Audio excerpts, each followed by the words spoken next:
Tahun 1952, kala itu produk Vespa sudah beredar di pasaran, namun kondisi mereka masih struggle akibat persaingan yang ketat dengan brand saingan, Lambretta, dan juga dikarenakan bunga hutang yang masih belum bisa mereka lunasi. Orang bank yang bernama Rocky Battaglia seperti yang sengaja hendak menekan Piaggio. Dia selama itu dengan murah hati ngasih pinjaman, tapi nggak lama kemudian nagih di waktu-waktu yang tidak semestinya. Kondisi Piaggio lagi ruwet-ruwetnya. Sepulang bertemu dengan orang bank, Enrico pun harus balik ke kantor untuk mendengarkan suara-suara resah para pegawai yang mendengar rumor bahwa perusahaan mereka sedang dalam keadaan krisis. Di ruang staf pegawai wanita, saat itu lagi ngumpul para pegawai ngerumpi. Mereka lagi ngobrol perihal Audrey Hepburn, megastar Hollywood saat itu yang sedang berada di Roma untuk melakukan syuting film dengan aktor Gregory Peck. Judul filmnya adalah Roman Holiday, cerita tentang dua orang Amerika yang terlibat romansa di kota Roma. Enrico yang kebetulan lewat, gak sengaja sedikit nguping obrolan itu. Ia lalu membaca artikel surat kabar yang sedang mereka bahas. Lalu mengajak Tadini asistennya dan Suso staf advertisingnya untuk masuk ke dalam ruangan. Kepada Suso, Enrico minta dibikinkan poster rekaan film Roman Holiday, Audrey Hepburn, Gregory Peck dengan Colosseum sebagai latar belakang. Ia punya ide bagaimana kalau motor Vespa ikutan tampil di film itu. Oleh karena itu, ia pun segera mengutus Suso yang fasih bahasa Inggris ini untuk cabut ke Roma untuk mencoba meyakinkan sutradara film agar mau memakai Vespa sebagai properti syutingnya. Berangkat ke Roma, Suso mendatangi Cinecittà lokasi syuting film itu dilakukan. Ia berusaha untuk menemui William Wyler, sang sutradara yang pada tahun 59 akan menghadirkan film Ben-Hur, salah satu film terbaik sepanjang masa. Alih-alih diterima, Suso malah diusir yang ada. Saat itulah ia bertemu dengan Peter Panetta, seorang jurnalis Amerika yang hendak bertugas untuk meliput kegiatan syuting tersebut. Panetta ada jadwal interview dengan Wyler, oleh karena itu Suso pun berusaha untuk menitipkan pesannya. Dapat request dari cewek cakep, Panetta tentu merasa bersenang hati. Ia lalu minta Suso untuk bercerita. Nah, dari cerita Suso inilah kisah awal mula Vespa ini mengalir. Cerita dari kisah Vespa ini dimulai pasca Perang Dunia Kedua. Pabrik Piaggio yang mana awalnya adalah pabrik pembuat kapal perang hancur luluh lantah kena bom pihak sekutu. Enrico Piaggio, anak kedua dari Rinaldo Piaggio yang menjadi penerus perusahaan ayahnya, berusaha untuk membangkitkan lagi perusahaan peninggalan tersebut. Untungnya dia banyak dibantu oleh para pekerja yang tetap loyal meskipun selama itu perusahaan mereka belum bisa beroperasi. Tahun 1944, Enrico pernah melakukan tindakan yang heroik, menghalangi pasukan Nazi yang berusaha memaksa para pegawai Piaggio untuk menjalani wajib militer di Jerman. Enrico harus terkena risiko mendapatkan tembakan karena tindakannya itu. Namun demikian, ia berhasil selamat dan namanya makin harum di kalangan warga Portedera, kota kecil tempat tinggal mereka, sebuah kota yang dekat dengan kota Pisa.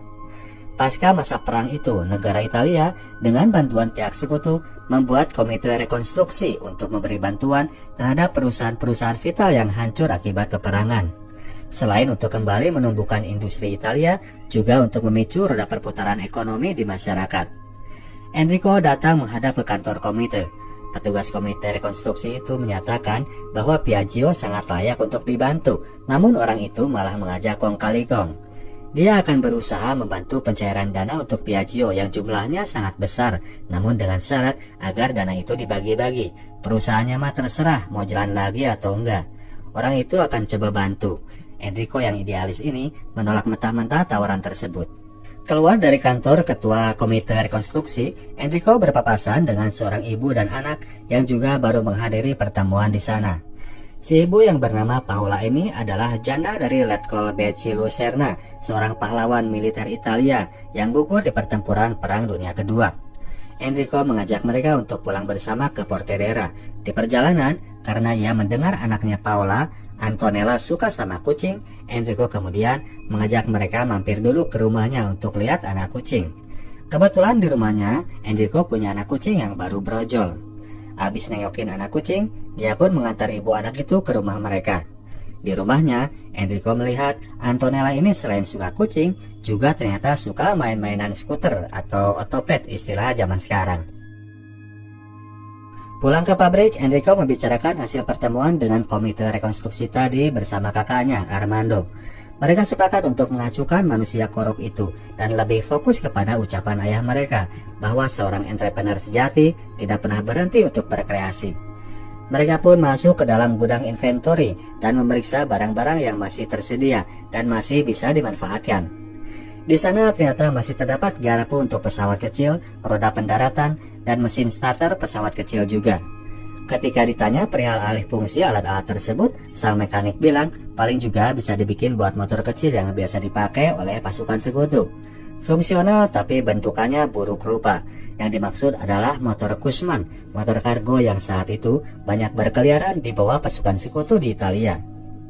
Meeting pun dilakukan dengan mempertimbangkan kondisi negara yang lagi hancur dari segi infrastruktur di segala sektor. Enrico mengajak stafnya untuk mempertimbangkan sebuah alat transportasi yang sederhana, ekonomis dan bisa dipakai oleh semua orang, tapi bisa dirakit dengan spare part pesawat terbang. Terinspirasi oleh Antonella, ia mengusulkan agar mereka membuat skuter yang bermotor atau motor skuter. Berkaca dari perusahaan Fiat yang mengeluarkan versi Fiat Mickey Mouse atau Topolino, Enrico mengusulkan sebuah versi motor dengan label sidonal bebek atau Paperino dalam bahasa Italia. Namun untuk memproduksi mesin tersebut, Piaggio kurang modal. Suatu hari, seperti biasa, Enrico menghabiskan weekend di country club, main tenis bareng sejawat. Selain ketemu dengan Livia, mantannya dulu waktu SMA, dia juga ketemu dengan Mr. Battaglia, seorang petinggi bank yang ternyata dengan mudah meluluskan pinjaman modalnya. Padahal jumlahnya lumayan cukup besar. Alasan Battaglia karena keluarga Piaggio adalah keluarga yang berjasa bagi kota Pordenone. Mereka tidak akan begitu saja melupakan jasa-jasanya. Malamnya Enrico kedatangan sang mantan di rumah. Kini karena kondisi keduanya udah single, Livia melihat peluang, kenapa enggak sekalian aja mereka reunian. Enrico pun mana bisa untuk menghindar, apalagi si tante Livia ini orangnya agresif punya. Bos Piaggio ini pun memanfaatkannya untuk melepas dahaga. Nakal juga ternyata si Om Enrico ini. Di balik semua itu, yang belum Enrico sadari, si Battaglia itu ternyata sebelumnya udah kong kali kong dengan orang komite rekonstruksi. Dia sengaja memberikan Enrico jumlah pinjaman yang besar, berharap Enrico gagal agar mereka bisa mengambil alih pabrik Piaggio. Produksi Paperino pun kemudian dilakukan dan jadilah satu buah prototipe yang kemudian mereka uji cobakan bersama. Ketika Enrico meminta seorang staf wanita untuk mencoba motor itu, ternyata Suso, si staf wanita tersebut, enggan. Demikian juga dengan staf wanita satunya, dia juga nggak mau karena takut pahanya terekspos. Posisi mesin Paperino yang ditaruh di depan membuat hal itu terjadi. Enrico kemudian ngambek-ngambek menyalahkan kerja engineer-nya. Ia pun kemudian datang ke kota Pisa untuk menemui Corradino de Ascanio, seorang engineer pesawat helikopter kenalannya. Belum apa-apa dia sudah direcoki dengan ocehan mengenai konstruksi helikopter terbaru. Enrico kemudian menunjukkan gambar mesin yang hendak ia garap. Melihat gambar itu, Ascanio langsung ogah. Dia ini nggak suka dengan yang namanya motorcycle. Namun karena ia dipaksa Enrico, akhirnya Ascanio mau diajak bicara. Enrico mengutarakan masalah yang sedang ia hadapi mengenai Paperino dengan posisi mesin yang membuat posisi kemudi jadi kurang nyaman. Ia ingin membuat bentukan motor semacam skuter. Mendengar kata skuter, akhirnya Ascanio mengeluarkan sebuah rancangan yang sebelumnya sudah pernah ia bahas dengan Ferdinando Innocenti, pemilik brand yang nantinya akan menjadi pesaing Vespa yaitu Lambretta, namun proyek mereka nggak jadi. Pada rancangannya, mesin motor ia taruh di samping dan dikasih cover sebagai bodi keseluruhan motor yang juga menjadi penghalang agar motor tidak terlihat kotor dari tetesan oli. Enrico langsung suka. Ascanio meminta waktu untuk menyelesaikan desain keseluruhan. Namun belum sempat Enrico melangkah jauh, si Battaglia udah datang lagi nagih hutang karena ia mendengar info bahwa Paperino adalah proyek gagal. Agar si kumis itu nggak berhenti merecoki, Enrico pun terpaksa menjual satu koleksi lukisan mahal buat nutupi cicilan hutangnya. Suatu hari Ascanio selesai dengan rancangan motornya. Dia pun langsung merapat di Portedera untuk membangun prototipe hasil rancangannya. Jadilah kemudian sebuah motor skuter yang kali ini sama sekali nggak dikomplain oleh Enrico. Bos Piaggio ini malah langsung melakukan test drive sendiri ke jalanan. Enrico mampir ke rumah Paula dan mengajaknya untuk ikutan test drive. Kebetulan si Paula ini juga udah punya SIM C. Dia dapat giliran untuk melakukan tes pertama. Di jalanan, Enrico merasa bahwa si mesin motor ini punya sensasi suara berdesing, mirip suara lebah. Jadilah kata Vespa sebagai nama motor itu. Vespa dalam bahasa Itali itu berarti tawon. Suasana riang gembira, mereka pun terbawa suasana. Enrico kelepasan nyosor Paula yang ternyata malah marah diperlakukan demikian. Aku ini bukan ABG lagi tahu. Paula pun pergi karena nggak enak, takut dianggap jendes gatal oleh Enrico. Namun demikian, motor Vespa pun mulai diproduksi secara massal. Mendengar kedekatan Enrico dengan Paula, Livia pun jadi cemburu. Ia kemudian mendatangi si ganteng kalam itu untuk kembali merayunya. Namun kini Enrico sudah mendapatkan seseorang yang klop dalam urusan hati. Livia pun ia tolak mentah-mentah. Setelah 2 bulan berlalu, faktanya motor skuter ini ternyata nggak laku-laku. Dan karena nggak bisa bayar gaji, akhirnya pabrik pun diduduki oleh para pekerja. Rumah Enrico pun didemo oleh berbagai pihak, mulai dari serikat pekerja, para kreditor, dan wali kota. Mereka semua mendesak agar Enrico menyerahkan pabriknya kepada komite rekonstruksi untuk menutup segala hutang dan kerugian. Namun Enrico tetap kekeh, dia nggak mau begitu saja melepaskan legasi yang ditinggalkan oleh bokapnya. Dia pun mendesak para staf agar lebih kreatif lagi dalam hal marketing. Persediaan uang yang tersisa ia spend untuk menghajar sisi advertising. Selebaran, spanduk, dan iklan koran semua ia hajar. Battaglia dan orang dari komite makin pusing. Rupanya orang ini bandel luar biasa. Kemudian datanglah Livia yang mengendus persekongkolan tersebut. Dipicu rasa dendam karena dilepeh oleh Enrico, Livia menawarkan diri untuk ikut andil dalam tim rusuh.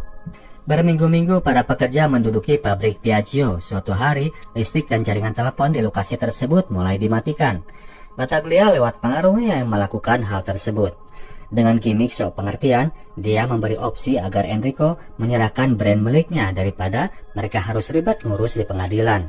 Enrico tidak bisa digoyang sedikit pun. Kalimat singkat aja yang dia ucapkan, "Go to hell Battaglia," dan dia pun cabut pulang ke rumah. Pasrah, akhirnya Enrico pun menyiapkan surat-surat pemecatan bagi para pegawainya yang bernemo. Namun karena bimbang dengan keputusannya, ia pun datang ke rumah Paula untuk curhat. Di sana Enrico mengemukakan segala masalahnya. Ia tidak ingin membuat keputusan yang salah. Paula tidak ingin menjudge keputusan Enrico, cuman yang ingin ia tekankan, jika Enrico memang punya mimpi, maka ia harus bisa meyakini mimpinya sendiri sebelum bisa meyakinkan orang lain. Yakinilah mimpimu itu, nak. Makin nyes aja Enrico sama Paula. Esoknya di antara kerumunan para pendemo yang masih betah menduduki pabrik Piaggio, Enrico hadir dan membakar semua surat pemecatan yang sudah dibuat Ibu Terlizzi, sekretarisnya. Enrico mengingatkan momen 2 tahun lalu di saat ia menghalangi tentara Jerman yang menyerbu pabriknya, dan sekarang ia minta para pegawai untuk melakukan tindakan gila yang serupa, bahkan lebih gila karena ia yakin bahwa Vespa akan meroket suatu waktu nanti. Ia menyiapkan langkah untuk memperlakukan metode bayar kredit kepada para pembeli agar para konsumen bisa segera menikmati produk mereka tanpa harus tunggu sampai tabungannya cukup. Enrico meminta para pegawainya agar mau lebih bersabar lagi. Kali ini para pegawainya pun mulai teryakinkan lagi. Menemukan fakta bahwa Piaggio masih bisa survive, Battaglia jadi makin ketar-ketir. Saat itulah Tante Livia muncul dengan aksinya. Siang itu dia datang ke markas Palang Merah tempat Paula beraktivitas, pura-pura mau ikut berderma. Ia pun mendekati Paula dan di tengah pembicaraan, Tante Livia tiba-tiba nyebut nama Enrico. Kepada Paula yang polos ini, Livia bilang bahwa Enrico itu playboy cap kacang, dulu ia sempat jadi korbannya. Maka ketika siangnya Enrico jemput Paula, ia langsung dapat sambutan dingin. Yang tidak terduga oleh Livia, Enrico ternyata serius beneran dengan Paula, seorang jendes anak satu itu. Ia langsung menikahinya. Kita balik ke tahun 1952 di Cinecittà ketika Suso bercerita kepada Peter Panetta. Cerita tentang kedua orang ini perlu untuk kita simak juga guys, karena mereka pun ada andil dalam proses meroketnya Vespa menjadi produk mendunia.